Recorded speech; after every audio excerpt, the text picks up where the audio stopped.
We are in the valley of the river Altmühl with a mobile home for 4 days and ride by bike from Treuchtlingen in der Altmühl to Weltenburg Abbey at the Danube Gorge. I got up early to admire the city of Riedenburg in the morning sunlight. On the north bank of the river I see the mighty monastery complex, which was a girls' school with boarding school as early as 1860. From this side of the river I have an incomparably beautiful view of this colorful city on the main Danube Canal with the Rosenberg and the Tackenstein Castle ruins above the city.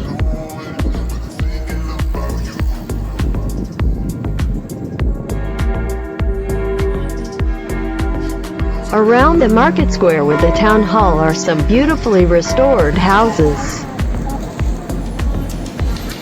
The town hall itself is currently being restored and is therefore only vaguely recognizable. Schade, das Rathaus wird gerade restauriert. Welche Dame ist das? The statue on the main Danube Canal, which looks like a lady, is the Burgrave of Riedenburg, a well-known minstrel from the Middle Ages. And then it goes out of the city, past the spacious park around the city pond. What remains is the view of the castle ruins and the castle.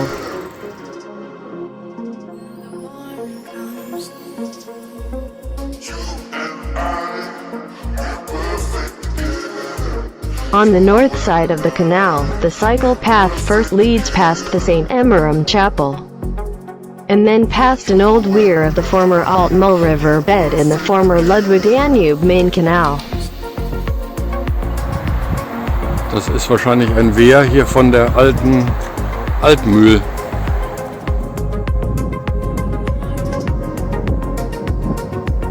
The mighty Prun Castle stands on a steep limestone cliff from the Jurassic period 31 meters above the river valley.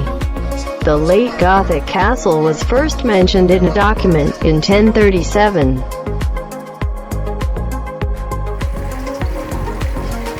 We leave the castle behind and continue on the bike path along the canal. On the opposite side of the canal is the Dolorosa Chapel. Unfortunately, the plaster is already crumbling away. Many cyclists come towards us at this time. Purple wildflowers glow in the sunlight and stand out clearly against the green of the meadow. Only a few cargo ships pass the canal. There has always been a question mark behind the profitability of this waterway.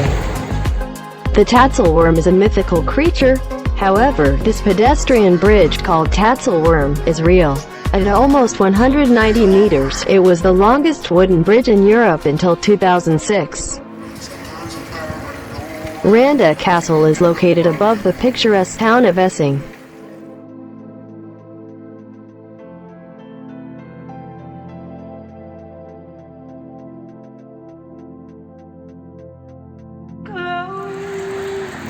The infantryman Diefel, Bavarian for devil, guards the old wooden bridge in the village.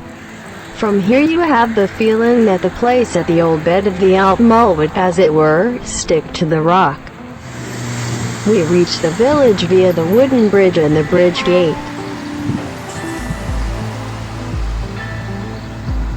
There is a small fountain with herons in front of the town hall.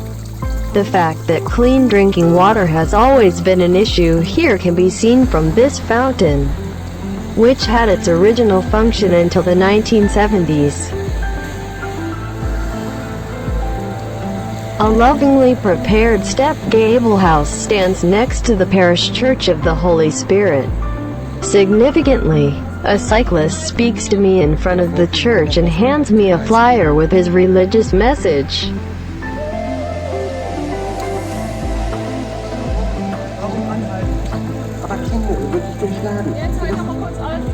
In the Altessing district there is a church with an unusual bell tower.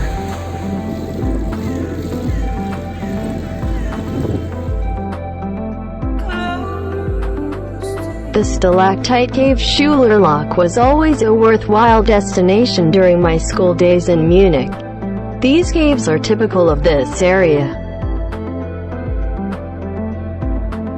Incidentally, just as typical as the mining of Jura sandstone. Incidentally, this lock on the main Danube Canal connects the Rhine in the North Sea with the Danube in the Black Sea.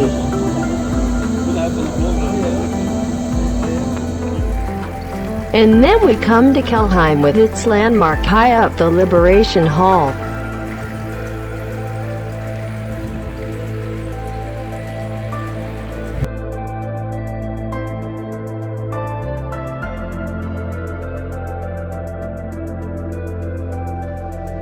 The middle gate leads straight to the city center.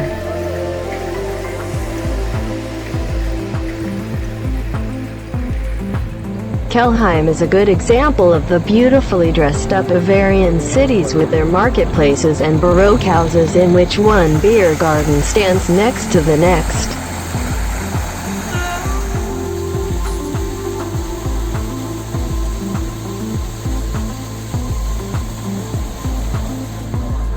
Statues and fountains as well as the windows of the houses decorated with flowers should not be missing. Of course, a Bavarian Catholic area cannot be without a striking church in the center of the city.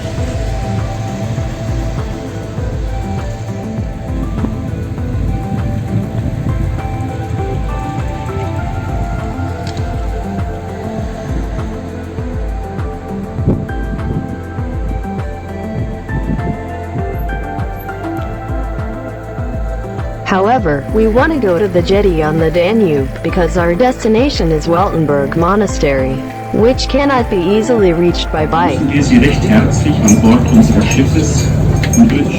And so we then board one of these passenger ships, which takes us up the Danube in 60 minutes, past the Liberation Hall. The trip over this section of the Danube is always something special.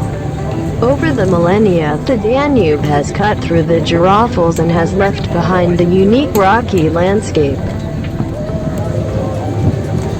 We see peculiar rock formations that have also been named, such as this stone block called Napoleon's suitcase, or this inhabited rock transition with a statue of Our Lady in a niche.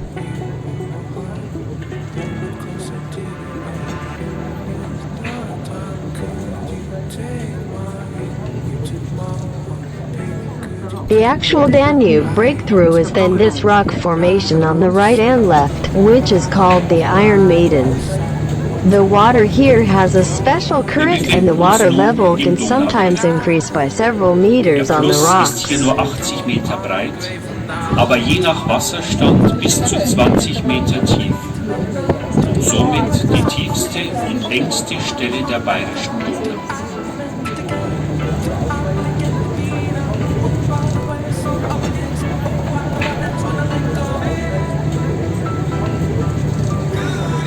And then we can already see Weltenburg Abbey in the distance.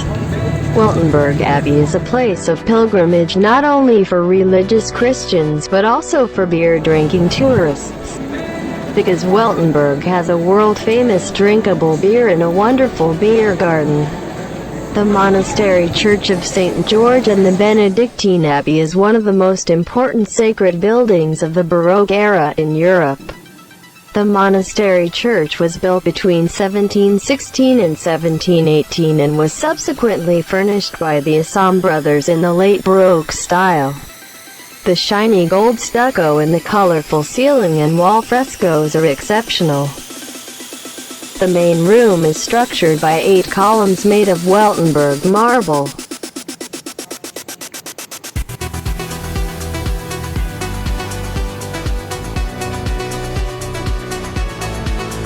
And then it goes back by ship, again through the Danube Gorge and past the rock formations of the Jura. An der langen Wand sind 65 eiserne Ringe abgebracht. Daran haben sich früher die Kahnführer mit einem Bootshaken von einem Ring zum anderen gegen die Strömung nach oben gezogen. And this ends our 4-day tour through the Altmühl. It was a wonderful memory for us from our tour in 1986.